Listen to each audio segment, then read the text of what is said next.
Against, and we did that. That was magnificent. Okay, in we come, lads, eh?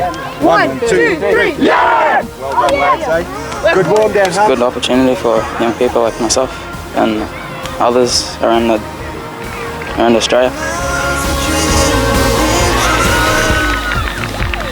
There is a lot of unidentified football talent in Australia, and especially with the Indigenous kids that are often in remote areas. But I've seen 5-6 kids that are really very good already. So there must be many more. Scored 2 goals. Like the ball got played through by my mate Callum, and just ran through, rolled it back, did a step over, and then scored in the bottom left corner, I think it was. Well, the ball got played down the wing, and then just brought it back, and then hit it with my left foot in the corner. Football in Australia is becoming a kind of an elite sport. And that's also something we have to do something about, because football should be accessible for everyone, also for these kids, because it's not an elite sport, it's the world's game, and everybody should be able to reach his or her personal potential.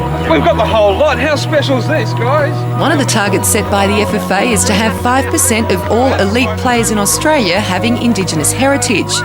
Giving these players a taste of what top-level skills training is all about, a clinic was organised with local A-League side North Queensland Fury. As soon as the FFA announced it to me and they called me to be a part of it, I was stoked straight away, and just to get out there into the communities and just teach the kids drills. They're just happy as, they've always got a smile on their faces, and they just love to get out and kick the balls around, so it's been great for me.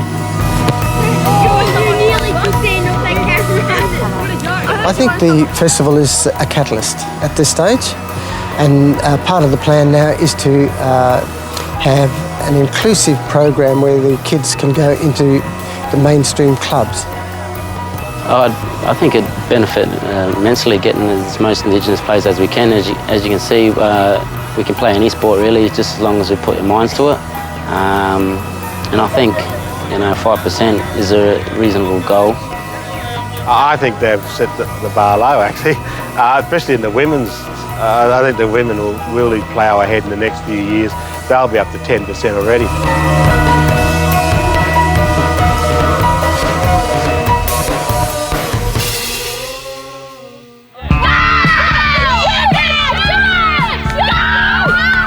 Shining through in the third round once again were the Borroloola teams. The girls confirming their place in the final with a victory over Miayulagi of New South Wales. The boys' win against Wakala ensured a top 2 finish in their group. Even with one player conspicuously missing from the opposition, Taraba struggled to match the haircuts or the football of Alice Springs side Berger, going down 6-0.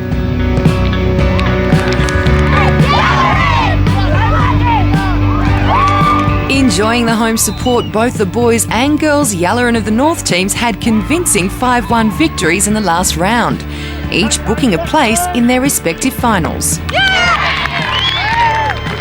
Marngrook Mintil captain Joel Sloan remained proud of his team and pragmatic on their performances. Every single game we've played, we've had a different keeper every half. We've just been swapping with everyone, giving everyone a go, seeing how we'd go. So yeah, that was pretty tough, but we managed to do as good as we could do. Everyone tried their heart out, and we had a good result for us in the finish anyway. Hold up! Go, Jacob. 2 sides with 2 wins met in the final match of the group stage. The winner would earn a place in the final. After going 1 down in the first half, and despite their best efforts, Marley couldn't find a way past Duralang keeper Jared Frail and would have to settle for the second playoff. So locals Yallaran of the North made the final of both the boys and girls competitions, facing Duralang Galang and Borroloola Cyclones respectively. With the 2 best placed boys teams playing off in the final, the remaining sides faced their equivalent from the alternate group. The girls played 1v2 and 3v4 to determine their final standings. It was the end of the group stage, but with every team playing a final, they would all be back the following day. That's if they could still walk after the evening's activities. Oh yeah, it's fun, it's great. I just don't want to fall over. Oh, like, I'm really bad at it. It's like my first go, so yeah. For some, the excitement was enough to remove their fear of the camera. Is it fun? Yeah. Have you done it before? Yeah. In Wakala. Did you? Yeah. Good time? Hey! We're having a good time here.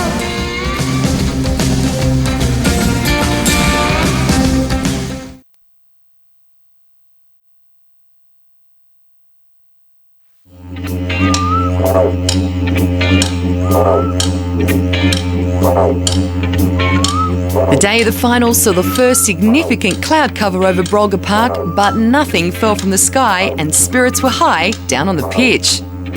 Oh, can I say something? Yeah, go on. Harry Beecher is meant to be playing for Chelsea. Yeah, because he's good enough. That's all. Jacob Collard giving Carlo Ancelotti a tip on some WA talent. His mood changed though after going behind to an early Borroloola goal in the second playoff. In yet another intriguing clash of styles, it was the pace and athleticism that eventually won the match for the Cyclones. The two smallest sides in the competition, with perhaps the biggest hearts, met in the boys' fourth playoff.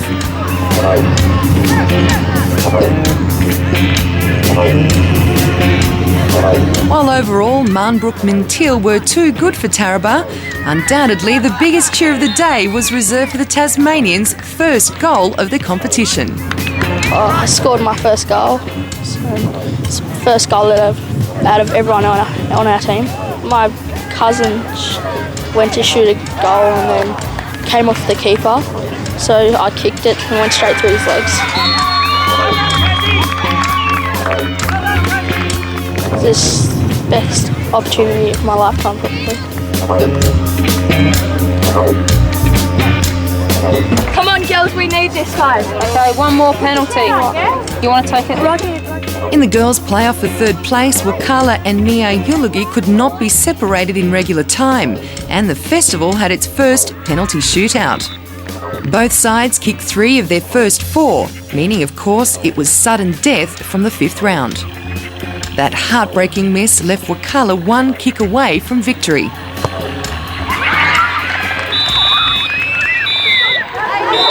Awesome! You should be proud of what you did out there. You were awesome. You gave us a good game. Best game, all right? Cheers for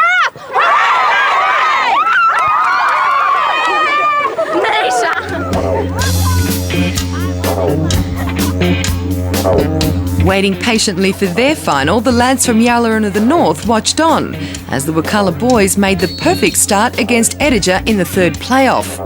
Kim Sumner found the back of the net after barely 20 seconds. After scoring the fastest goal of the festival, Sumner went for the best with this strike 10 minutes later. Jason Bendesi typified the outstanding sportsmanship shown throughout the tournament. After scoring his side's third goal of the 5-1 victory, the South Australian elected to attend to the injured Ediger goalkeeper rather than celebrate. Yes, the games are competitive because that's what football's about, it's a competitive game. But at the same time, talk to the referees, not one person chatted back to the referees, no dissent. The kids played in the right spirit of the game.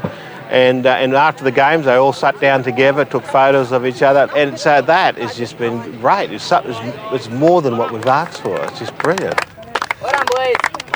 Yeah, I got one. Good game, boys. Hopefully this will help grow the game, because I know there's not a lot of Aboriginal kids playing soccer and that. They're all in the Aussie rules, but soccer in the next 10 years, I hope it will just expand, get it all over Australia, hopefully. From this, these kids will go back to their communities. They'll become our ambassadors. They'll become our salespeople. They'll talk about their experience. They'll turn up in those uniforms, those gorgeous uniforms they got, and walk around the street. And people will ask the question. They say, "What's this?" And the word will spread and build this game. I think that will not only benefit the game of football, but it will also benefit them for their whole way of living, because playing football teaches you a lot of lessons.